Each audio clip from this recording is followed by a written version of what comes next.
طيب كيف ممكن نبني نظام صحي قوي وعادل في المغرب؟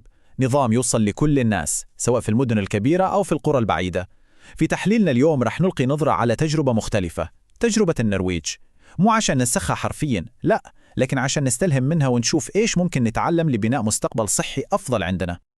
خارطة طريقنا اليوم واضحة. رح نبدأ من الشارع ونفهم سبب الأزمة الحالية. بعدها بنشوف النموذج النرويجي كنوع من الأمل. بعدين رح ندخل في التفاصيل، أركان النظام الصحي الجديد وكيف ممكن نطبقه على أرض الواقع. وفي النهاية رح نربط كل هذا بفكرة أساسية: الصحة هي أساس أي مجتمع قوي. يلا نبدأ. وقبل ما نتكلم عن أي حلول، مهم جدا نفهم أصل المشكلة. ليش الشوارع غاضبة؟ وليش صار إصلاح النظام الصحي مطلب أساسي وملح للجميع؟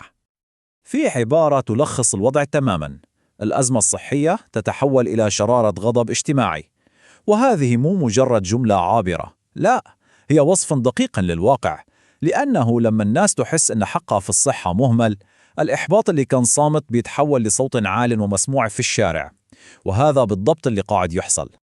خلونا نشوف احتجاجات الشباب الأخيرة في المدن المغربية. صحيح المطالب كثيرة ومتنوعة، لكن لو ركزنا شوي بنلاقي إن في خيط واحد يربطها كلها: الرغبة في الكرامة. والكرامة تبدأ من الحقوق الأساسية، وأهمها الحق في رعاية صحية كويسة. هذا هو السبب الحقيقي وراء الكثير من التوتر اللي بنشوفه. تمام، المشكلة واضحة. السؤال الآن، هل في حل؟ خلونا ننتقل من تشخيص المشكلة إلى البحث عن الأمل. وهنا بيجي دور نموذج عالمي ناجح، النموذج النرويجي، اللي ممكن يكون هو البوصلة اللي بنبحث عنها. فكرة النموذج النرويجي بسيطة جدا لكنها قوية.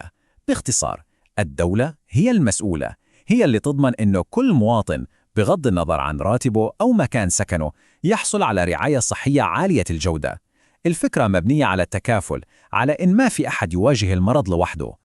طيب، الفكرة ممتازة على الورق، لكن السؤال الأهم: كيف ممكن نطبق شيء زي كده في المغرب؟ خلونا ندخل في صلب الموضوع ونتكلم عن الأركان الأساسية اللي ممكن يقوم عليها هذا النظام الجديد.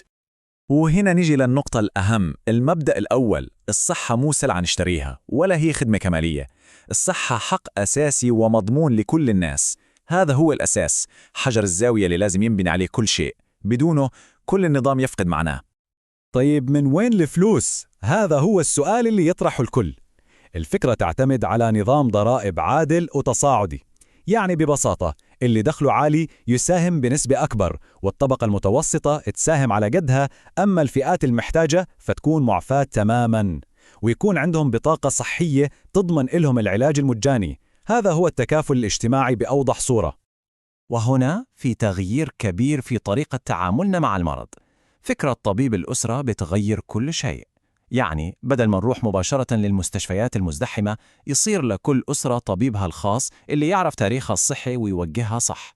هذا مو بس بيوفر وقت وفلوس، لا، بيخلي الرعاية شخصية أكثر وأكيد فعالة أكثر. طيب، والمستشفيات وين مكانها في هذا النظام؟ في الرؤية هذه المستشفيات الحكومية هي الأساس، هي العمود الفقري لكل شيء. لازم يتم تطويرها وتمويلها عشان تقدم خدمة ممتازة ومجانية.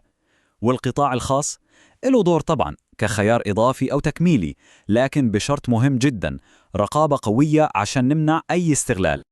طبعا أي نظام صحي عادل لازم يوصل لكل الناس، لكن ماذا عن المناطق البعيدة؟ الحقيقة هي أن في ملايين من الناس عايشين في القرى والجبال والخدمات الصحية بعيدة عنهم. هذا الرقم لوحده يورينا حجم التحدي اللي قدامنا. لكن الخبر الحلو إن لكل تحدي كبير في حلول ذكية وعملية. يعني تخيلوا معايا مراكز صحية صغيرة في كل قرية، عيادات متنقلة توصل لأبعد الأماكن، وحتى استخدام التكنولوجيا زي الطب عن بعد اللي يربط المريض في القرية بالطبيب في المدينة. هذه مو أحلام، هذه حلول واقعية وممكنة. وهنا نجي لركيزة يمكن تكون هي الأهم على الإطلاق. لازم نغير تفكيرنا من علاج المرض إلى الوقاية من المرض. يعني نستثمر أكثر في التوعية، في اللقاحات، في الرياضة. صح، النتائج ما راح تبان بكرة الصبح، لكن على المدى الطويل هذا يعني مجتمع صحي أكثر وضغط أقل على المستشفيات. هذا هو الاستثمار الحقيقي. تمام، كل هذه أفكار عظيمة، لكن كيف ممكن نحولها من مجرد كلام إلى واقع ملموس؟ خلونا نشوف خارطة الطريق المقترحة خطوة بخطوة. خارطة الطريق هذه تلخص كل شيء. شوفوا كيف التسلسل منطقي. أول شيء القانون عشان نضمن الحق للكل، بعدين نضبط التمويل، بعدها نبدأ في برنامج طبيب الأسرة، ونطور المستشفيات وندرب الكوادر الطبية، وفي النهاية نركز على الوقاية كبرنامج وطني. كل خطوة تسلم للي بعدها في طريق واضح ومتكامل. وقبل ما نختم مهم نتذكر إنه هذا الموضوع أكبر بكتير من مجرد بناء مستشفيات أو توفير أدوية. الموضوع بيتعلق ببناء مجتمع قوي ومتماسك. وهنا نرجع لنقطة البداية، لصوت الشباب في الشارع. لما يطالبون بالكرامة والعمل والصحة، هذه مو مجرد شعارات، هذا هو أساس العقد الاجتماعي. والاستجابة الحقيقية لمطالبهم تبدأ من هنا، من ضمان حقهم في الصحة. في النهاية الصورة واضحة جدا. في طريقين قدامنا، طريق يخلي المجتمع ضعيف ودائما عرضة للأزمات والفقر، وطريق ثاني يبني مجتمع قوي متماسك وقادر على الازدهار. القرار اللي نتخذه اليوم في قطاع الصحة هو اللي بيحدد أي مستقبل رح نعيشه. وهذا يخلينا كلنا نفكر في سؤال واحد وأساسي: هل الصحة مجرد رفاهية أو هي حق إنساني أصيل ما نقدر نتنازل عنه؟